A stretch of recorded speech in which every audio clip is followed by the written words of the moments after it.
اعوذ باللہ السمیع العلیم من الشیطان الرجیم بسم اللہ الرحمن الرحیم وَإِذْ قَالَ رَبُّكَ لِلْمَلَائِكَةِ إِنِّي جَاعِلٌ فِي الْأَرْضِ خَلِيفَةً قَالُوا وَتَجْعَلُ فِيهَا مَن يُفْسِدُ فِيهَا وَيَسْفِكُ الدِّمَاءَ وَنَحْنُ نُسَبِّحُ بِحَمْدِكَ وَنُقَدِّسُ لَكَ قَالَ إِنِّي أَعْلَمُ مَا لَا تَعْلَمُونَ۔ سیدنا آدم علیہ السلام کا ہم قصہ پڑھ رہے ہیں۔ آج ہم یہ بات پڑھیں گے کہ اللہ نے آدم علیہ السلام کو پیدا کیوں کیا، مقصد تخلیق کیا تھا۔ یہ سورۃ بقرہ کی آیات ہیں جس میں اللہ فرماتا ہے کہ جب تیرے رب نے فرشتوں سے کہا کہ میں زمین میں خلیفہ بنانے لگا ہوں، تو اللہ نے آدم علیہ السلام کو زمین میں خلیفہ بنا کر بھیجا ہے، اور صرف آدم کو نہیں، ان کی پوری اولاد کو خلافت کے منصب پر فائز کیا ہے، کیونکہ اللہ کے اس بات کے جواب میں فرشتے سوال کرتے ہیں، قَالُوا وَتَجْعَلُ فِيهَا مَن يُفْسِدُ فِيهَا وَيَسْفِكُ الدِّمَاءَ۔ وہ کہتے ہیں کہ اللہ تو ان کو خلیفہ بنائے گا جو زمین میں فساد برپا کریں گے اور خون بہائیں گے۔ ظاہر ہے یہ اعتراض آدم علیہ السلام پر تو نہیں ہو سکتا تھا، یہ اعتراض تو اولاد آدم پر تھا۔ بات خلافت کی ہوئی ہے، اعتراض ان کا اولاد آدم پر ہے، تو معلوم یہ ہوا کہ اولاد آدم ساری کی ساری میں اور آپ خلیفہ ہیں اس زمین میں۔ اب ان کا اعتراض کیوں کیا انہوں نے؟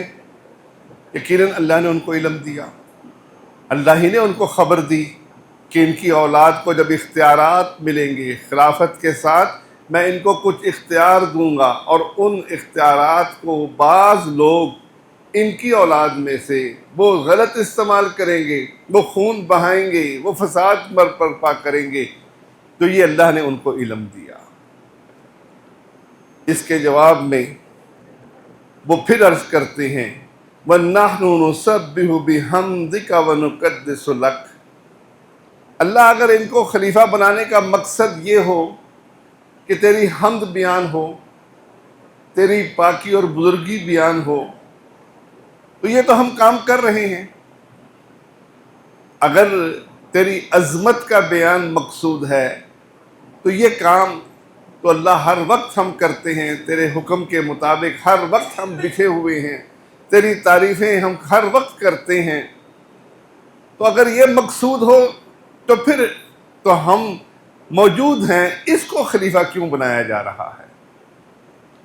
دیکھیے، فرشتوں کا یہ اعتراض اس لیے نہیں تھا کہ نعوذ باللہ وہ اللہ کے کسی فعل پر اعتراض کر رہے تھے، وہ صرف اس کام کی حکمت معلوم کرنا چاہتے تھے کہ آخر اس کی حکمت کیا ہے، اس کی وجہ کیا ہے، خلیفہ بن کیوں رہا ہے۔ ورنہ فرشتے وہ تو اللہ کے سامنے بات تک نہیں کرتے۔ اللہ کی وہ مخلوق ہیں جن کے اندر نافرمانی کا جذبہ موجود نہیں ہے، ان کے اندر حسد کا جذبہ موجود نہیں ہے کہ انسان کی بجائے ہم خلیفہ بن جائیں، یہ جذبہ فرشتوں کے اندر موجود نہیں ہے۔ فرشتے وہ اللہ کے سامنے بات تک نہیں کرتے، یہ جو بات کہی ہے یہ بھی اللہ نے ان کو اجازت دی ہے کہ وہ اللہ کی بات کی حکمت معلوم کرنا چاہتے تھے۔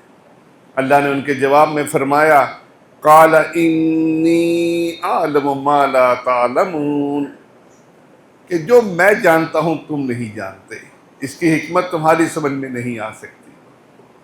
یہ حکمت انسان اور فرشتے یہ اللہ کی اس تخلیق کی حکمت کو نہیں جان سکتے، اس لیے اللہ کے اس فیصلے کو قبول کرنا ہے کہ اللہ نے آدم کو اور آدم کی پوری مخلوق کو زمین میں خلیفہ بنا کے بھیج